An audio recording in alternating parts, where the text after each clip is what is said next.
our viewers tuned in to our platforms in Kenya and around the world. Welcome. This is the Nation Leadership Forum.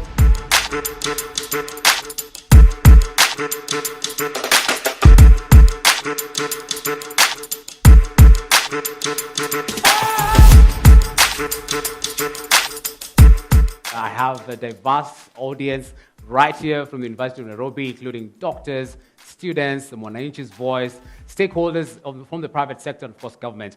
Now, give yourselves a round of applause for making it here.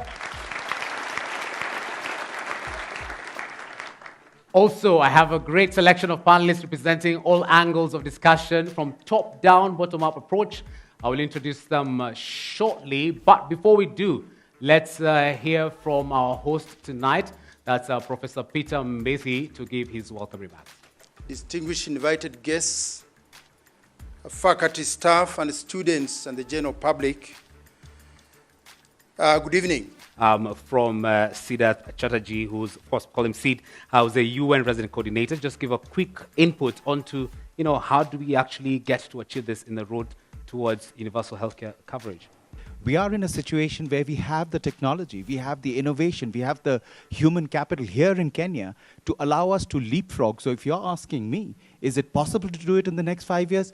Absolutely, yes. I have seen what has happened with the drop of maternal mortality ratios in counties like Mandera and Wajir and Marsabit. I would say this from where I sit. The drive is good, and I can see a role of improvement in the days to come. Thank you. Dr. Amit Thakkar, CEO of Kenya Healthcare Federation, of course, the private sector arm representing, this sector. What's your reaction to Mr. Mwangi's comments? Yeah, thank you. That's why you made me sit next to Mr. Mwangi. So there we. But to be honest, the private sector in Kenya fully supports UHC. But there's a clear message that I want to give for the discussion we've had. Just 3 or 4 points. One, UHC is a process and not an event. Did we lose it when we devolved healthcare to the counties? Was it a disaster with all these concerns that are emerging? And how is Makueni different?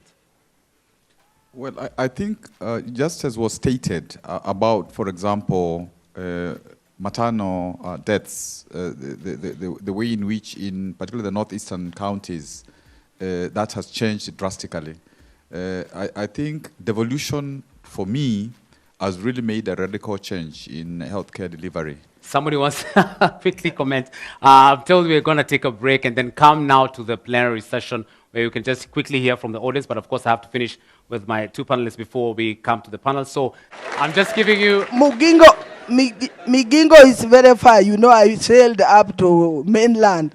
So I have to finish my question. Yes. The last now, yes. is...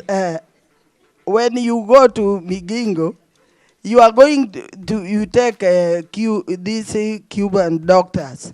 Will you teach the Jaluo or you teach the Cuba or what are you going? Thank you. Surely. Thank you. Asante sana, tuarudi sana. It's a good way to stop it there. Thank you very much. Thank you. Thank you. That's Madam Flores from Migingo. So, Tony Wood, telemedicine, just a quick comment on telemedicine, please. We've been talking a lot about accessibility, cost, and quality. But really what we need to look at is how we achieve those things on the budgets that we have today, because that's the reality of where we are. What are some of the other quick wins that we can actually leverage on? Thanks, Laban. I think I would like to make one comment on the Cuban doctors and then close it there. Sure. And I think one of the things I would say is I don't think anyone would have a problem if Harambee Stars was to buy Ronaldo, actually. The problem is that would make Harambee Stars go to the World Cup.